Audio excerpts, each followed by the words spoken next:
Ini adalah episode ketiga. Pada 2 episode sebelumnya, kita sudah menjawab 3 dari 10 argumen yang selama ini membuat kita yakin bahwa bumi berbentuk bola. Pada episode ini, kita akan membahas topik nomor 4 dan 5, yaitu soal teori bumi mengelilingi matahari dan gravitasi Newton yang merupakan landasan dari seluruh dogma sains modern. Kita mulai dengan topik keempat, tentang persepsi bahwa Galileo membuktikan teori heliosentrik atau bumi mengelilingi matahari. Manusia sudah ribuan tahun mengamati alam semesta. Apa yang mereka lihat adalah sama dengan apa yang kita lihat saat ini jika otak kita tidak dijejali dengan berbagai propaganda sebelumnya. Jangan sekali-sekali meremehkan para astronom kuno, karena merekalah kapal laut bisa menyeberangi benua tanpa kompas hanya dengan melihat formasi bintang. Zodiak yang Anda pakai sekarang merupakan hasil pengamatan mereka. Mereka mampu menghitung gerhana secara akurat. Jika Anda melihat situs resmi NASA, perhitungan astronom kuno masih digunakan sampai sekarang. Mereka mampu menghitung pergerakan bintang selama 25.000 tahun yang disebut sebagai The Great Platonic Year. NASA pun masih menggunakannya sampai sekarang. Jika kita melihat langit, kondisinya persis seperti di planetarium. Bahwa kita dan bumi ini diam, bintang-bintang berputar mengelilingi kita pada langit yang berbentuk kubah. Semua bintang berputar, kecuali satu yang posisinya tak pernah berubah, yakni bintang utara atau North Star. Para astronom kuno memandang bahwa bintang utara terletak pada titik puncak yang merupakan poros kubah. Itu sebabnya bintang utara posisinya tetap, dan bintang-bintang lain posisinya berputar. Kondisi bumi datar dengan langit berbentuk kubah merupakan kosmologi yang umum pada agama-agama besar di dunia.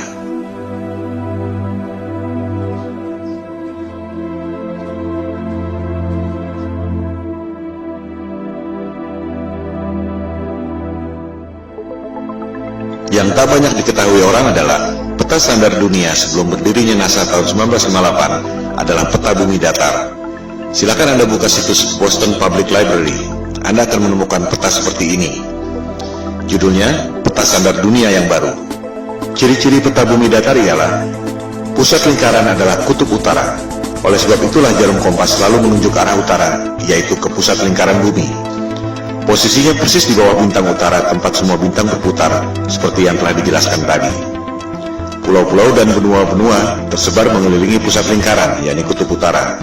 Sehingga, jika kita terbang dari barat ke timur, akan kembali ke tempat semula di barat, sesuai arah jarum kompas yang selalu menunjuk arah utara, yakni pusat lingkaran bumi. Bagian terluar adalah Antartika, tembok es yang mengelilingi bumi.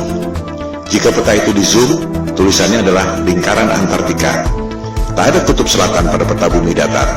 Antartika bukan benua, melainkan tembok es yang mengelilingi bumi. Boston Public Library itu masih menyimpan arsip peta-peta bumi datar yang merupakan peta standar dunia sebelum NASA didirikan tahun 1958. Antartika bukan benua. Jika di zoom, tulisannya Impassable Ice atau tembok es yang tak dapat dilewati. Kita akan membahas soal tembok es Antartika ini pada episode berikutnya. Juga akan dibahas bagaimana USGS, United States of Geological Survey, lembaga paling kredibel di bidang geologi dan ilmu bumi, membuat peta bumi bola berdasarkan peta bumi datar. Anda bisa cek sendiri di situs USGS. Pembuatan peta bumi datar menjadi bumi bola disebut azimuthal equidistant dengan menggunakan rumus matematika yang dibuat oleh Al-Biruni, cendekiawan Muslim 1000 tahun lalu. USGS menerangkan bahwa peta bumi datar merupakan dasar yang akurat untuk membuat peta atlas nasional Amerika Serikat, untuk mengukur jarak penerbangan dan menentukan arah antena. Bahkan, disebut pula bahwa peta bumi datar merupakan dasar pembuatan logo PBB tahun 1945. Inilah realitas peta dunia sebelum dibentuknya NASA tahun 1958. Silakan Anda perhatikan logo PBB. Kutub utara adanya di tengah lingkaran. Benua-benua mengelilingi pusat lingkaran. Tak ada kutub selatan alias Antartika di logo PBB. Yang ada ialah tembok es yang mengelilingi bumi datar. Anda pun bisa cek sendiri video resmi yang diterbitkan oleh Gedung Putih Amerika Serikat. Terlihat di situ ruang rahasia Presiden Kennedy yang menjabat sampai tahun 1963 menggunakan peta bumi datar di ruang kerja rahasianya. Kita akan membahas hal ini pada episode 4 setelah episode 3 ini. Kembali pada kosmologi bumi datar. Teori bumi pusat alam semesta ini disebut geosentrik, menjadi bagian dari sains sejak dipaparkan oleh ilmuwan Yunani kuno Ptolemy. Ia menghitung dengan rumus matematika secara cermat tentang pergerakan benda-benda langit mengelilingi bumi. Perhitungan Ptolemei sangat akurat, sampai sekarang masih sering dibuatkan model komputernya. Hasil pergerakan planet-planet mengelilingi bumi menghasilkan pola yang disebut geometri suci atau sacred geometry, the golden ratio. Ketika itu, manusia menempatkan scientia atau pengetahuan di bawah sapientia, divine wisdom. Demikian halnya dengan penerus Ptolemei, yakni cendekiawan Muslim Ibnu Sina. Ia mengemukakan tesis tentang langit ketujuh dan seterusnya sebagai lapisan kubah celestial atau kubah bumi itu. Dari pola pergerakan benda-benda langit seperti itu, kita tentu berpikir bahwa pasti ada kecerdasan ilahiyah, Tuhan yang Maha Kuasa, yang membuat ini semua. Bahwa ruh dan kecerdasan kita berasal dari atas, yaitu kecerdasan transendental. Hal itu yang tak diinginkan oleh sains modern yang mempropagandakan bahwa alam semesta terjadi secara acak atau random. Kecelakaan kosmik dalam galaksi mati yang tak bertuhan, di mana kecerdasan Anda berasal dari bawah, yaitu evolusi dari submolekul. Teori bumi mengelilingi matahari juga sudah ada sejak 2500 tahun lalu. Teori ini dikemukakan oleh penyembah dewa matahari, Martianus Capella. Sains barat menganggap teori bumi mengelilingi matahari dikemukakan oleh Copernicus, dilanjutkan oleh Galileo. Padahal, Copernicus dalam bukunya mengatakan bahwa ia sangat dipengaruhi oleh Martianus Capella, tokoh pagan alias musyrik penyembah dewa matahari yang hidup 2000 tahun sebelumnya. Kebanyakan orang berpikir bahwa Galileo membuktikan teori bumi mengelilingi matahari, seolah Galileo dihukum oleh otoritas agama karena mengatakan kebenaran, bahwa agama adalah korup, saintis adalah pahlawan. Padahal yang terjadi justru sebaliknya. Silakan Anda cek buku The Genesis of Science yang sudah dirangkum pada Wikipedia. Otoritas agama memberi kesempatan pada Galileo untuk membuktikan teorinya. Justru Galileo yang gagal membuktikannya. Pembuktian saintifik yang gagal dilakukan oleh Galileo ini disebut stellar parallax, yang masih dilakukan orang sampai sekarang. Sederhananya seperti ini. Jika Anda berdiri di posisi A, melihat pucuk pohon C, akan terlihat bahwa pucuk pohon C itu seolah berada di depan tebing X. Jika Anda berdiri di posisi B, melihat pucuk pohon yang sama, akan terlihat bahwa pucuk pohon C itu seolah berada di depan tebing Y. Padahal sebenarnya pohon dan tebingnya tidak berubah. Yang berubah adalah posisi dan sudut pandang Anda. Analogi sederhana itu diterapkan pada sudut pandang kita lewat teleskop jika betul bumi berputar mengelilingi matahari dalam 12 bulan. Ketika bumi berada di posisi A, katakan pada bulan Januari, kita melalui teleskop akan melihat bintang C, posisinya ada di depan rasi bintang X. Setengah tahun kemudian, misalnya pada bulan Juli, kita melalui teleskop akan melihat bintang C, posisinya ada di depan rasi bintang Y. Sederhana bukan? Pengujian stellar parallax ini yang dilakukan oleh Galileo dengan menggunakan teleskop. Hasilnya gagal. Rasi bintang tidak berubah. Artinya, buminya diam, tidak berputar mengelilingi matahari. Hal ini yang tidak diajarkan di sekolah. Seolah-olah Galileo dihukum karena menyampaikan kebenaran. Padahal ia gagal membuktikan teorinya. Galileo marah dan menyerang Paus Urban VIII lewat buku Dialogue Concerning the Two Chief World Systems. Jadi, sebenarnya ia dihukum karena pemberontakan politik, bukan karena sains. Disinilah kebohongan sains modern dimulai. Teori bumi mengelilingi matahari diajarkan di sekolah-sekolah Eropa sejak abad ke-16, meski sebenarnya belum terbukti. Bahkan ketika itu belum ada teori gravitasi. Ini merupakan konsekuensi politik Eropa abad pencerahan yang ingin lepas dari otoritas agama. Percobaan stellar parallax ini terus dilakukan sampai berabad-abad kemudian. Terakhir dilakukan oleh NASA dan Harvard University. Silakan Anda cek, hasilnya ada di perpustakaan Harvard University. Seiring dengan kemajuan teleskop, dilaporkan bahwa terlihat posisi bintang memang berubah. Masalahnya, yang separuh bergerak ke kiri, yang separuh lagi bergerak ke kanan. Fenomena ini disebut negative parallax. Artinya apa? Artinya tak mungkin bumi mengelilingi matahari jika bintangnya bergerak berlawanan arah. Artinya, buminya diam, posisi bintang-bintangnya yang berubah, separuh ke kiri, separuh ke kanan. Ini hanya mungkin terjadi jika kubah celestialnya, alias langitnya, ada berlapis, seperti yang dikemukakan oleh Ibnu Sina tadi. Kesimpulannya, persepsi bahwa Galileo membuktikan teori bumi mengelilingi matahari adalah salah besar. Pertama, Galileo gagal membuktikan teorinya, di mana rasi bintang atau stellar parallax tidak berubah.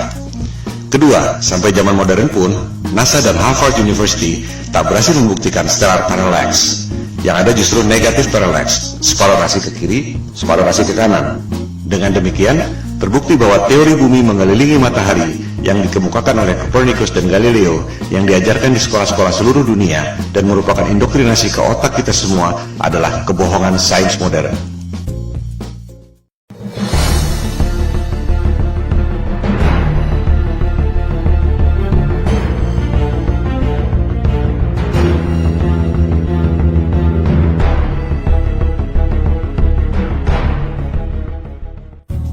Teori gravitasi adalah fondasi utama yang merasionalkan teori bumi bola mengelilingi matahari. Kita tidak jatuh meski posisi kepala kita di bawah dan kaki kita di atas karena gravitasi. Kita tidak terlempar meski bumi berputar mengelilingi matahari karena ada gravitasi. Tapi, bisakah Anda menjawab mengapa air laut bisa nempel seperti kena power glue sementara balon gas bisa terbang? Bisakah Anda menjawab apa yang membuat matahari punya gravitasi sehingga mampu menarik planet-planet mengelilinginya? Kalau Anda bisa menjawab, silakan ajukan ke Komite Nobel. Sebab Einstein pun sudah berusaha menjawabnya dengan teori relativitas dan ia tak dapat hadiah Nobel untuk itu. Kebanyakan orang tak menyadari bahwa gravitasi Newton dan juga relativitas Einstein adalah teori, bukan fakta. Mari kita buktikan. Newton mengemukakan teori gravitasi tahun 1678 untuk merasionalkan teori bumi mengelilingi matahari yang terakhir dikemukakan oleh Galileo tahun 1615. Ketika itu, orang baru tahu ada medan magnet bumi lewat buku yang ditulis oleh William Gilbert berjudul The Magnet. Yang dimaksud The Magnet di sini adalah medan magnet bumi yang membuat jarum kompas selalu menunjuk arah utara. Gilbert mengatakan bahwa bumi ini seperti medan magnet raksasa. Lewat legenda apel jatuh ke kepala Newton, ia berasumsi dan berteori bahwa benda jatuh karena gaya tarik bumi. Persis seperti medan magnet membuat jarum kompas menunjuk arah utara. Padahal, jika kita ganti jarum kompas dengan kayu, maka medan magnet bumi tak dapat menariknya. Dari situ, untuk mendukung teori bumi mengelilingi matahari, Newton berasumsi dan berteori bahwa planet-planet mengelilingi matahari karena gravitasi. Ia pun membuat rumus gravitasi yang terkenal itu. Rumusnya memang benar, menghitung massa dua buah benda, jarak, dan gayanya. Tapi itu tidak membuktikan bahwa bumi punya gaya tarik. Silakan Anda cek, Newton tak dapat membuktikan mengapa apel jatuh ke kepalanya secara vertikal, tapi bumi terkena gravitasi matahari, berputar keliling-keliling, tak ada habisnya. Sebuah fenomena bisa dijelaskan lewat penjelasan saintifik yang berbeda. Mari kita ambil beberapa contoh. 1. Fenomena elektron berputar mengelilingi inti atom. Apa penyebabnya? Newton akan menjawab gravitasi, persis seperti bumi mengelilingi matahari. Betul? Jelas salah. Niels Bohr, ilmuwan penemu kuantum leap dalam atom, mengatakan bahwa itu disebabkan oleh elektromagnetik, bukan gravitasi. Tak ada gravitasi pada atom. Rumus gravitasi Newton sama sekali tak bisa diterapkan untuk menghitung pergerakan atom. Di sini letak inti masalahnya. Ketika Newton hidup, ia tak tahu ada elektromagnetik. Oleh sebab itu ia berasumsi bahwa planet mengelilingi matahari karena gravitasi. Contoh kedua, fenomena matahari dan bulan berjalan pada porosnya. Apa penyebabnya? Newton akan menjawab gravitasi. Memang itu tujuan ia mengemukakan teori gravitasi. Nikola Tesla akan menjawab elektromagnetik. Persis seperti elektron berputar mengelilingi inti atom, suatu hal yang belum diketahui Newton selama hidupnya. Tesla dapat menciptakan semua temuan-temuan yang dahsyat itu yang telah dipaparkan pada episode sebelumnya karena menganggap bumi ini bukan planet yang mengelilingi matahari. Bumi adalah pusat alam semesta yang memiliki energi dahsyat, termasuk menggerakkan matahari, bulan, dan bintang-bintang pada kubah celestial. Ia pun mengatakan matahari dan bulan digerakkan secara wireless oleh medan elektromagnetik yang ada di ether. Lebih jauh lagi, ia mengatakan bahwa kubah bumi atau kubah celestial itu terangkat karena medan elektromagnetik. The only force you need to counter is the electromagnetic force, not gravity. Kata-katanya adalah the only force. Bahasa terangnya, gravitasi adalah ilusi. Tesla pun mengatakan bahwa bintang-bintang menempel pada kubah celestial atau the firmament, bahasa Alkitab Taurat, terjemahan King James. Contoh kasus ketiga, fenomena besi tenggelam dan gabus terapung di air. Apa penyebabnya? Newton akan menjawab gravitasi. Besi tenggelam karena ditarik oleh gaya tarik bumi. Archimedes akan menjawab berat jenis. Besi tenggelam karena berat jenisnya lebih besar dari berat jenis mediumnya, yaitu air.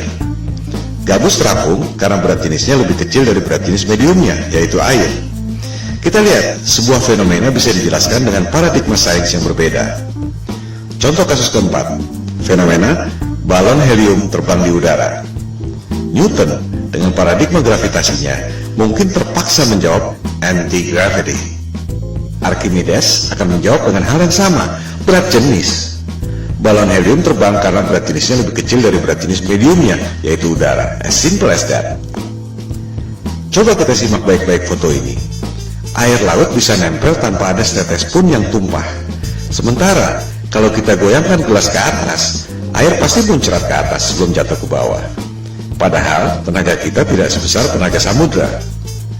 Karena sudah diindoktrinasi sejak kecil dan menganggap bumi bola adalah fakta, kebanyakan orang akan mengatakan bahwa air laut tidak tumpah dan kita tidak merasa bahwa kaki kita ada di atas karena ada atmosfer yang terkena gravitasi. Contohnya adalah gambar ini. Betul? Salah. Itu adalah gambar imajiner tentang medan magnet bumi. Banyak orang mengira gravitasi adalah medan magnet bumi, padahal bukan. Seperti dilihat pada gambar itu, ada jarum kompasnya. Artinya, itu adalah medan magnet bumi yang membuat kompas menunjuk arah utara, bukan gravitasi yang mampu menarik orang ataupun gajah. Gambar tentang gravitasi adalah seperti ini. Di situ tulisannya, gravitasi membuat semua yang ada di bumi ini stabil. Apakah itu gambar ilmiah? Jelas bukan. Kita juga bisa membuat gambar bumi berbentuk kotak, atau bisa juga kita bikin bumi berbentuk trapesium dengan klaim yang sama. Itu semua adalah gambar imajiner. Coba kita perhatikan gambar ilustrasi gravitasi bumi itu. Apa yang janggal? Kita bandingkan dengan gambar medan magnetik bumi sebelumnya. Di gambar kanan itu, kita lihat ada kutub positif, ada kutub negatif. Ada gaya tarik, dan ada gaya tolak. Sama seperti gambar besi magnet. Ada gaya tarik, ada gaya tolak. Ini adalah hukum kekekalan energi. Energi tak dapat diciptakan dan tak dapat dimusnahkan.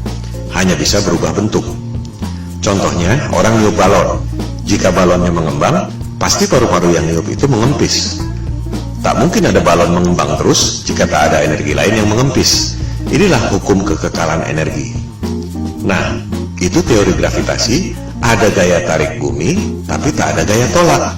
Di mana logikanya? Ini bertentangan dengan hukum kekekalan energi.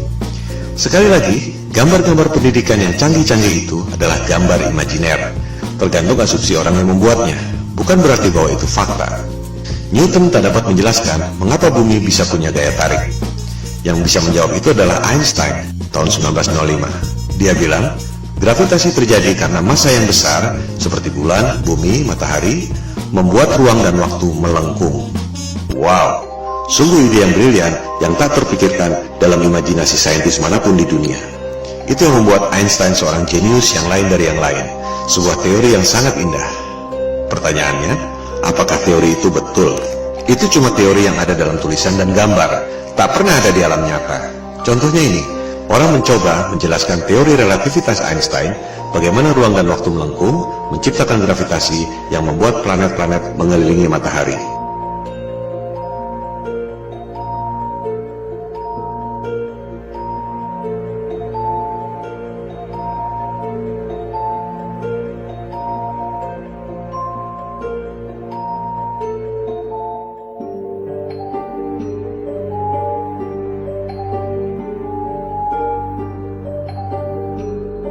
Kita lihat, tetap saja bola-bola yang kecil itu jatuh kan?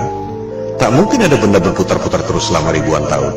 Ini semua adalah teori ilusi, dan orang sedunia terpesona dengan pertunjukan sulap itu. I hate to say this, but there's no such thing as the force of gravity. Well, I wish I didn't know that. Sorry, say that again, Marcus. There's no such thing as the force of gravity. Well, explain that. I can explain it with some maggots. That's why it took Einstein to realise, it took a genius to realise that there is no force, but all that's happening is the Earth is moving in a straight line, but of course a straight line, or the shortest distance between 2 points, in a kind of curved thing like this, is a circle. It's a circle. Sort of like using psychedelic drugs, say.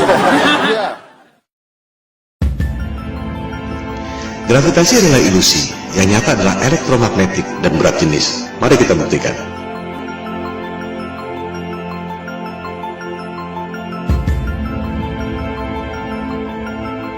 Jadi, betul kata Tesla. Satu-satunya gaya yang harus kita hadapi adalah elektromagnetik, bukan gravitasi. Elektromagnetik bisa kita buktikan lewat benda-benda nyata, bukan cuma gambar-gambar konsep imajiner seperti gravitasi. Huge alternating electric current. On top is a 1 kilogram aluminium plate. So we hear this noise. What's that noise? It's the vibration of the plate because it's vibrating at 2 times the frequency of this one.